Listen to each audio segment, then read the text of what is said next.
Hey everybody, it's the silent flute video of the day. And so what I'm going to talk about today, and I haven't forgotten that we're going on the route of auras, and I want to make sure I give you the best information going forward.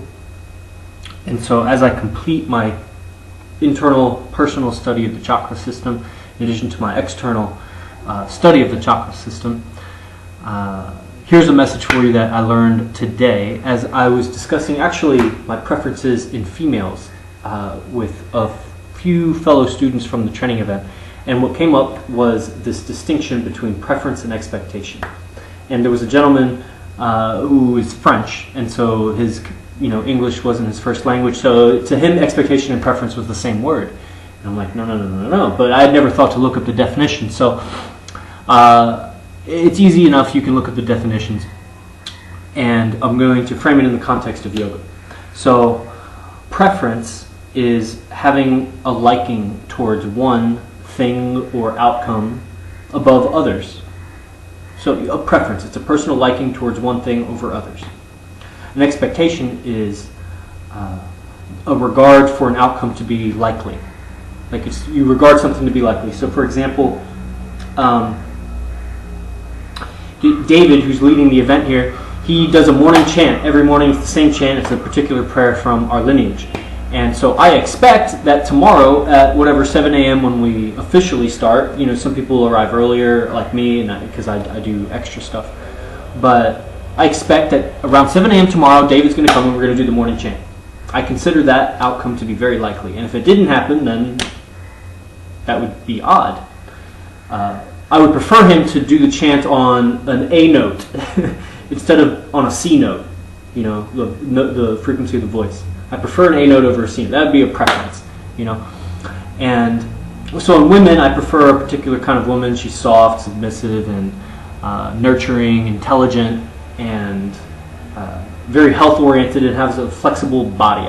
Those are the qualities that I really like in a woman. Everything else is topological. You can change other things, but those things are pretty core. And even they can change, but I mean, they're very fundamental to a person's personality and physique. Now the expectation would be that, I don't know, every woman who's soft, nurturing, all the qualities I just said, submissive, flexible, health-oriented, intelligent, good sense of humor, would like me, or the expectation that I would like them, or the expectation that we would connect. And, but I could have that expectation. That's like, I could consider it likely. I don't. But what ends up happening is both preferences and expectations are an invitation to examine your reactions, especially with expectations. And I see it a lot with people. They expect to accomplish a certain pose. Maybe they do a sequence of warm-up poses and they expect by the end they'll be able to get legs behind the head or some deep back bend or something. It happens with myself a lot. And that expectation is often met with an obstacle. Something happens. Maybe it just wasn't that day. It's very interesting because like where I am in the world right now, near the equator, it's the same temperature every day. It's the dry season, so it's the same humidity every day. There's very minimal external variables other than how much did I sleep, what did I eat yesterday or before practice, what time did I get up, how hydrated am I? They're all like variables within my control. And assuming I control my variables, where does the variance come from? How hard did I push myself in practice yesterday? Where does the variance come from? It's amazing because sometimes the variables come from unknown locations. They could just be our unconscious mind. They could be tension patterns we held from years ago. It could be even something even more subtle and esoteric, like it's just your karma, or it's the moon and the way the gravity is influencing you, or your birthday, or who you're practicing next to, maybe the energies, or so having an expectation. I expect that today both my legs go behind my head easily. I don't struggle. I don't get there. And if that doesn't happen, disappointment follows. So disappointment is the result of a failed, or I don't know if failed is the right word, but it's an expectation that was unfulfilled. An unfulfilled expectation results in disappointment. And disappointment is unnecessary in human life, in human existence. Now that's an ideal, so I'm saying something that's probably infeasible for most people most of the time, including myself. But disappointment is an invitation to explore. Why? Why do I feel disappointment? What was my expectation? Because a lot of times they're unconscious.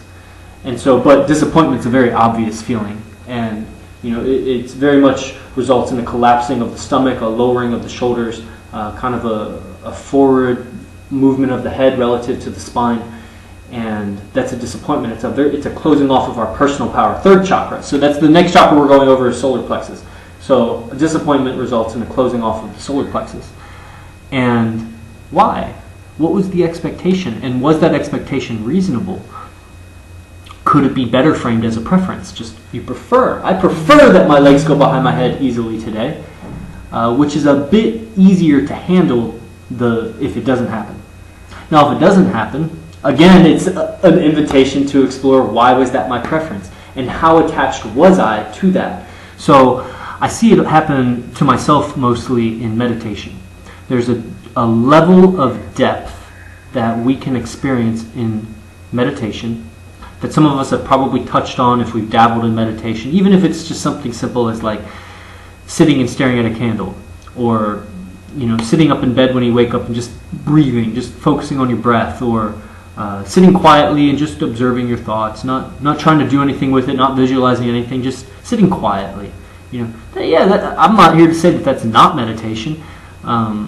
It's a beginner level meditation, but it's meditation, And if you've ever done anything like that, or if you've ever done a yoga practice or any kind of breathing exercise, if you follow the breathing exercises, you've probably touched upon some level of stillness, some level of contentment, some level of separation between the tumultuous emotions of the body and your mind, or the viewer of your mind. And that's a very delightful experience. And when the next time we might expect to get to that point, if we do all the same things, ritual, we sit, we breathe, and we count, or whatever, we do the same ritual, we might expect to get there. Well, sometimes we just don't get there. The day is too tumultuous. We might just prefer to get there. I prefer that after 10 minutes, I should be deep in a meditation. It might take me 5 minutes, but I'll give it 10 minutes. And if it doesn't happen, what is my reaction to that? How do I react to an unmet preference? Is that how I would say it? If things don't go the way I prefer them to go, how do I react? Here it is. How do I react when I don't get what I want? Which again comes back to third chakra, because third chakra is developed when we're young. It's after first chakra, second chakra. But it's sometime probably around 1 to 4 or 5 years old. That's when the program begins to be really written. Now, it's developed throughout our whole life. The chakra system, this isn't hard, fast rules. And in fact, once the whole chakra system opens up, it goes back to the beginning and starts rewriting again. So there's iterations. But how do I act when I don't get what I want? Because this is turning into a third chakra lesson. So, first chakra, Muladhara, is when you first begin to identify with yourself. It's self-existence. It's your I belong. Second chakra is to have desire. It's emotional literacy. It's I want, because there's a duality. It's when the baby first sits up and notices there's something outside of him or herself. And so I want that over there. So there's a separation. There's that over there and there's me over here. So duality, that's the water element, it's polarity. And desire. And so I exist, I desire, and these two things fuel the third chakra, which is to go for it, to do it. Solar plexus is take action, is passion, is fire, is ego, it's self-identity. And when you don't get what you want, that affects the solar plexus. All right? That's a collapsing. Or you get what you want, and there's a pride there that you lead with the solar plexus when you get what you want. So it's an invitation to explore, how do I react when I don't get what I want? So I'll give you a little piece of alchemy. This video is way longer than I expected or thought it would be. But you can always fast forward YouTube videos, speed them up. And I recommend you do that because I mean, I know I'm entertaining, but even when I watch my own videos, I go on like 2x speed or 1.5x speed. And so here's the alchemy of it. When you don't get what you want, and that induces an emotion, ask yourself this question. What belief did I have about the situation? Okay, so let's say, I'm at the lunch table, and these people, these fellow students, they're kind of debating with me about my preferences in women, as if it's as if they have any say in my preference in women. And so it was creating an emotion in me, and now I must investigate, what belief do I have about that situation? Well, it might be, I believe everyone should accept my preferences as acceptable, like, they might not like it or not, but just accept me for who I am. That belief, while ideal and not really so inappropriate, is unrealistic, because people are always trying to control each other. And I do my best not to, because I just don't give a fuck about controlling other people. It's too much effort. I got enough to control myself. But that belief might be faulty. So once you hone in on the belief, what belief do I have that caused this emotion? Then start to reword that belief. You can even regress it further into what event happened that created this belief. Maybe it was mom and dad told me that everyone should accept you as you are because you're a wonderful kid, Chris. I don't know. I haven't taken the time to regress it that far, because I don't always need to do that. Once I hone in on the language of the belief, then I change the words, retype them or whatever in my mind, in my unconscious mind. Because once you get to that level of self-inquisition, you're in the unconscious mind. When you can ask yourself, what's my belief about something, and you give yourself the answer, that's your unconscious mind feeding your conscious mind an answer. You're in a trance. And that's the opportunity to create alchemy. So you can transform those words of the belief. So I might say something like, not everyone accepts my beliefs, and that does not affect me. Wow, I already feel better. I just felt a jolt of energy go up into my chest, starting at my solar plexus. I don't need others to accept. No, let me phrase it in a positive. I rely only on my acceptance, and others' acceptance is unnecessary. There was a little something there. So I'll work through it on my own. I don't mean to bore you with the video blog. I'll reword the sentence how I best see fit. But so there's a third chakra alchemy for you, and a little bit of etymology and linguistics on preference versus expectation. They're both a call, an invitation to dive deep into the language of your own belief system.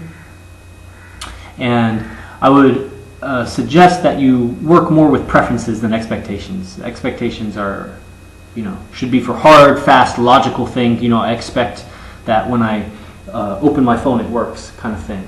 It's more. That's not a preference. But I would prefer that Angie replied to me in a fast manner when I send her a message, or whoever. All right. Peace out. Namaste from Kovalam, India. Ninth limb, silent flute.